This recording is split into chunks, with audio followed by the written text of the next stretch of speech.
El 28 de febrero de 2026, a las 3 de la mañana, Sandra Cuevas encendió su teléfono y grabó un video de 8 minutos dirigido directamente a Omar García Harfuch. Le pedía protección. Piensa en eso un momento. Una exalcaldesa de la Ciudad de México, una política con aspiraciones declaradas a la jefatura de gobierno en 2030, grabando un video en la madrugada para pedirle al secretario de Seguridad que la protegiera, diciéndole públicamente que su vida estaba en peligro, que la seguían, que la fotografiaban, que policías de investigación estaban planeando sembrarle armas y drogas en el auto para meterla a un reclusorio. Lo que ese video no dice, lo que ese video no puede decir, porque decirlo habría sido destruirse a sí misma con sus propias palabras, es la respuesta a la pregunta que ese video inevitablemente genera. ¿Por qué le tiene tanto miedo a lo que puede encontrar la policía de investigación una mujer que dice no tener nada que esconder? Esa pregunta es el principio de este análisis. Y lo que viene después es lo que ningún titular resume con suficiente claridad. Cómo Harfuch desmanteló el mundo político de Sandra Cuevas sin tocarla directamente, sin arrestarla, sin acusarla, simplemente arrestando, uno por uno, a cada persona que había estado en su círculo y esperando que la presión de cada arresto hiciera el trabajo que ninguna orden de aprehensión directa necesitaba hacer. Es la estrategia más eficiente que existe para destruir a alguien con poder político en México, y funciona exactamente así. Para entender lo que está pasando con Sandra Cuevas, tienes que entender quién es Sandra Cuevas en el mapa político de la Ciudad de México en este momento, porque no es solo una exalcaldesa, es una figura que en agosto de 2025 anunció su regreso a la política de la mano de México Nuevo, la organización del exgobernador de Oaxaca, Ulises Ruiz, con un objetivo declarado: recuperar la alcaldía Cuauhtémoc en 2027 y llegar a la jefatura de gobierno en 2030. Era, en el mapa de la oposición capitalina, una de las figuras más visibles y más mediáticas, con base territorial real en Cuauhtémoc, donde gobernó de 2021 a 2024, con una personalidad pública que sabe usar las redes sociales y la polémica como combustible político, con una historia personal que mezcla audacia, escándalo y una capacidad demostrada para sobrevivir crisis que habrían terminado con carreras ajenas. La Sandra Cuevas de agosto de 2025, parada en su galería de arte en la colonia Anzures, anunciando su vuelta a la política, se veía como una figura que había procesado sus escándalos anteriores y estaba lista para la siguiente etapa. Lo que no sabía, o lo que no calculó adecuadamente, es que esa galería de arte y ese anuncio político iban a ser el punto de partida de lo que viniera después. Porque en el mismo evento del 4 de agosto de 2025, entre los presentes estaba Alejandro Mendoza, el Choco, el hombre que 5 semanas después sería arrestado en Ecatepec con órdenes de aprehensión por delincuencia organizada, extorsión y homicidio. El hombre que Sandra Cuevas reconocería públicamente como su expareja sentimental. El hombre que, sin saberlo ninguno de los dos todavía, iba a ser el primer jalón del hilo.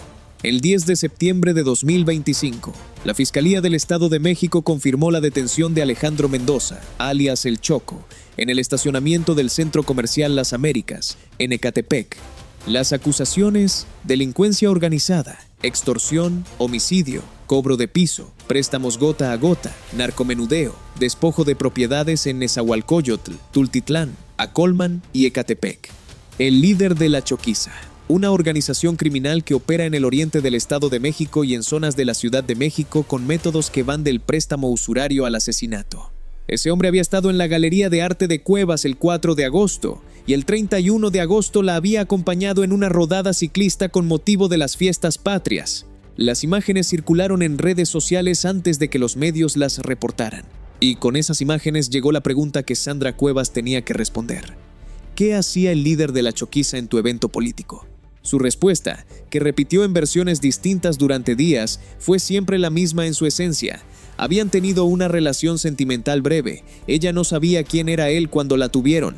No conocía sus antecedentes penales. No tenía ningún vínculo de tipo delictivo con él. Y luego, en una frase que resumía todo y que se difundió durante semanas en medios y redes, dijo algo que probablemente lamentó antes de terminar de decirlo: siempre he tenido malos gustos. Si todavía no estás suscrito al canal, este es el momento.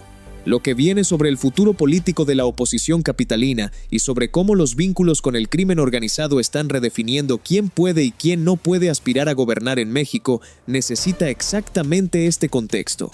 Dale clic al botón y activa la campanita. 15 días después del Chocó, llegó el segundo jalón. El 25 de septiembre de 2025, elementos de la Secretaría de Seguridad Ciudadana de la Ciudad de México detuvieron a Óscar Giovanni Mata, alias El Topo o El Renato, en la alcaldía Gustavo A. Madero. Lo arrestaron mientras manipulaba una bolsa con hierba verde a bordo de una motoneta. Lo que aseguraron en el momento del arresto: 101 bolsas con presunta marihuana, 300 gramos de hierba verde a granel, 63 envoltorios con cocaína, 48 bolsas con la misma sustancia, una bolsa con posible metanfetamina, dinero en efectivo y un teléfono celular. Las autoridades lo identificaron como presunto integrante de la Unión Tepito. Giovanni Mata no era un conocido casual de Sandra Cuevas. Era alguien que había trabajado directamente para ella. Durante su administración en la alcaldía Cuauhtémoc, entre 2021 y 2024, Mata se desempeñó como director territorial en varias colonias de la demarcación. Era, en el lenguaje de las alcaldías, un operador territorial. Alguien que maneja la relación con las comunidades, que distribuye recursos, que coordina la presencia institucional en el territorio. Y Cuevas lo había colocado ahí. Su explicación pública fue que en el momento en que trabajó para ella no había ningún indicio que lo señalara como delincuente, que fue un golpe político fabricado contra ella, que para cuando lo detuvieron él ya trabajaba para un alcalde de Morena, no para ella. Luego dijo algo más. Le di una posición, lo transformé, lo pulí. Una declaración que en el contexto de lo que vino después suena diferente a como probablemente sonó cuando la dijo. El 12 de enero de 2026 llegó el tercer arresto. Sergio Ulises Torres, alias El Cariguante, fue detenido en el Estado de México con una orden judicial emanada de la alcaldía Gustavo A. Madero, trasladado al reclusorio preventivo Varonil Oriente y puesto a disposición de un juez de control. Las autoridades lo vincularon con una célula relacionada con la Unión Tepito. Sandra Cuevas había aparecido en fotografías con él en el contexto de una rodada ciclista en septiembre de 2025. Cuando le preguntaron sobre la relación, dijo que lo había visto 2 veces en su vida, que solo los ubicaba, que no eran sus amigos. Tanto Benoni como Cariguante no son mis amigos. Sí los ubico, sí los identifico y son personas que me caen bien. Sin embargo, no son mis amigos. Personas que le caen bien, con quienes coincidió 2 veces, que aparecen en fotografías con ella, que terminaron detenidas con vínculos a estructuras criminales que operan en los mismos territorios donde ella gobernó durante 3 años. El cuarto arresto llegó el 26 de enero de 2026.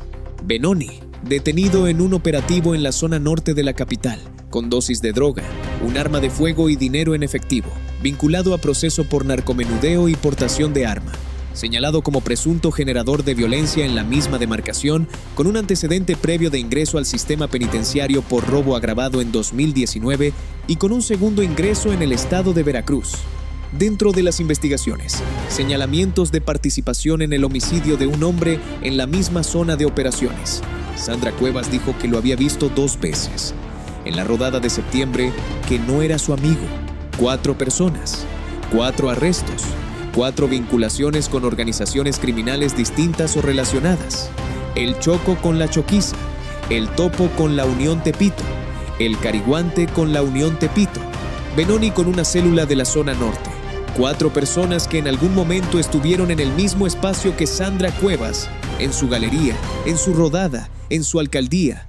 Quiero que pienses en la geometría de lo que estaba construyendo la inteligencia criminal de la Secretaría de Seguridad durante esos meses. No es un caso. Son 4 casos relacionados que se despliegan en el tiempo, cada uno generando su propio impacto mediático, cada uno obligando a Sandra Cuevas a dar una nueva explicación, cada uno añadiendo un elemento al retrato que se estaba componiendo de ella en el espacio público. Ese tipo de secuencia no es casualidad operativa. Es el resultado de carpetas de investigación que se alimentan unas a otras, de inteligencia acumulada sobre una red que conecta personas con organizaciones criminales que comparten territorios, de una estrategia que entiende que el daño político de 4 arrestos en 4 meses es cualitativamente diferente al de uno solo. Y la gran ironía de todo esto, la ironía que el 28 de febrero quedó registrada en 8 minutos de video grabados a las 3 de la mañana, es que después de esos 4 arrestos, Sandra Cuevas decidió pedirle protección al mismo hombre cuyas instituciones estaban construyendo ese cuadro a su alrededor. Le pidió protección a Harfuch.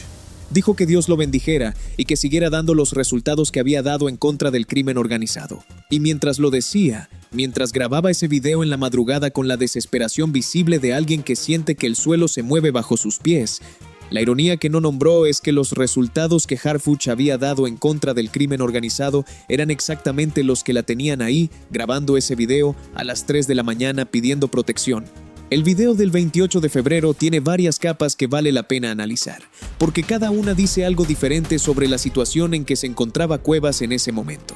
La primera capa es la narrativa de la persecución política. Cuevas nombró a 2 personas a quienes hizo responsables de lo que le pudiera pasar.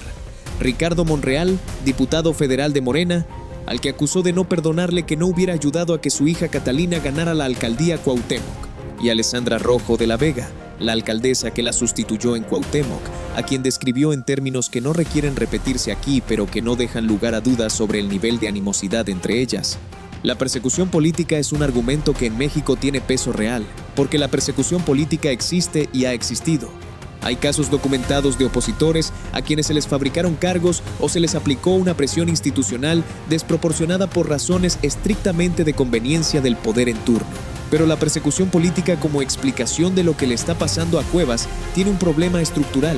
No explica los antecedentes penales de El Benoni, no explica las órdenes de aprehensión previas que tenía el Choco, no explica los 101 bolsitas de marihuana y los 63 envoltorios de cocaína que encontraron en la moto de El Topo.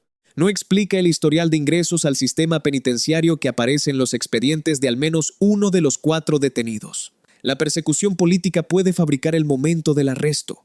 No puede fabricar la historia previa del arrestado.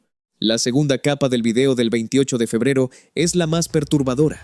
La denuncia de que policías de investigación estaban planeando sembrarle armas y drogas en su auto para detenerla. Esa afirmación tiene 2 lecturas posibles.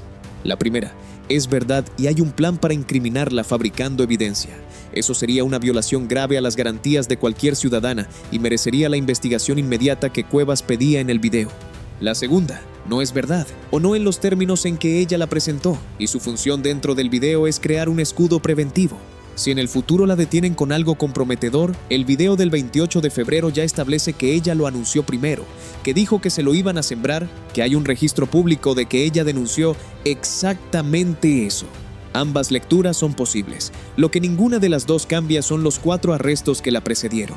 La pregunta que muchos analistas se hacen y que rara vez se formula con la claridad que merece es la siguiente.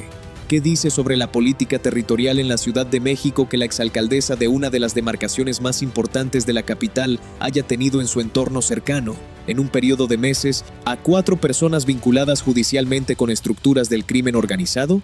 No estoy preguntando si Sandra Cuevas es o no es parte de esas estructuras. Eso lo determina un juez con evidencia, no un análisis de YouTube. Estoy preguntando algo diferente y más incómodo. ¿Qué significa que esas personas estuvieran ahí? ¿Qué dice sobre cómo se ejerce el poder territorial en ciertas zonas de la Ciudad de México que las líneas entre el operador político, el líder comunitario y el generador de violencia sean tan difusas que una alcaldesa pueda no saber que el hombre que le organiza las rodadas ciclistas tiene una relación con la choquiza? Esa pregunta no tiene una respuesta cómoda. Y no es una pregunta solo sobre Sandra Cuevas. Es una pregunta sobre cómo funciona la política en los territorios donde el crimen organizado lleva décadas siendo parte del tejido social. Lo que viene ahora para Sandra Cuevas es lo que siempre viene después de este tipo de secuencia en la política mexicana. Un periodo de silencio relativo, una recalibración de la estrategia de comunicación, intentos de reconectar con la narrativa de la persecución política para transformar la debilidad en victimización útil. Hay antecedentes que le dan cierta base para creer que puede sobrevivir esto. En 2022 fue suspendida de su cargo como alcaldesa durante 3 días por una acusación de privar de su libertad a 3 policías. Sobrevivió. En 2024 intentó llegar al Senado y perdió. Sobrevivió. El escándalo del Choco en septiembre de 2025, que habría terminado con la carrera de muchos políticos, lo está procesando todavía, pero sigue en la arena. Sandra Cuevas tiene una capacidad demostrada para sobrevivir políticamente escenarios que en papel no se pueden sobrevivir. Pero esta vez hay algo diferente. Esta vez no hay un solo escándalo que procesar. Hay 4 arrestos vinculados a su entorno en un periodo de 4 meses. Hay un video propio, en el que ella misma reconoció a los detenidos y les dio explicaciones que contrastan con la evidencia que acumula cada expediente. Hay una petición pública de protección a la misma institución que construyó los casos contra las personas de su círculo. Y hay una carpeta de investigación que, según ella misma dijo en el video del 28 de febrero, ya existe y ya la tiene en el radar. La pregunta no es si Sandra Cuevas puede sobrevivir políticamente esto. La pregunta es si puede hacerlo sin que la presión de las investigaciones en curso produzca algo que no se pueda sobrevivir.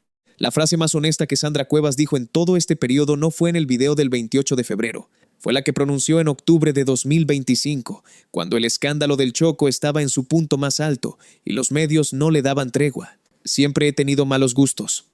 Esa frase la dijo sonriendo, con la confianza de quien cree que puede convertir el escándalo en personalidad, la vulnerabilidad en carácter. Pero hay una diferencia entre tener malos gustos en las relaciones personales y haber tenido en la estructura de tu gobierno, en tu galería de arte, en tus rodadas ciclistas, a personas que un juez vincula a organizaciones que extorsionan, trafican y matan.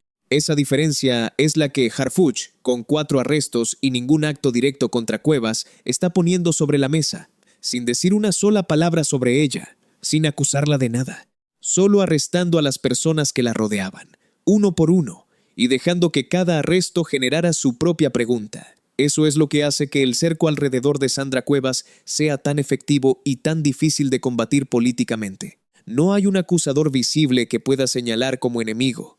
No hay una acusación directa que pueda refutar. Solo una secuencia de hechos judicialmente respaldados que se acumulan en el registro público y que cada vez que alguien busca el nombre de Sandra Cuevas aparecen junto al suyo. Esa es la estrategia, y está funcionando. Si llegaste hasta aquí, ya sabes lo que vale suscribirte. El botón está ahí, úsalo.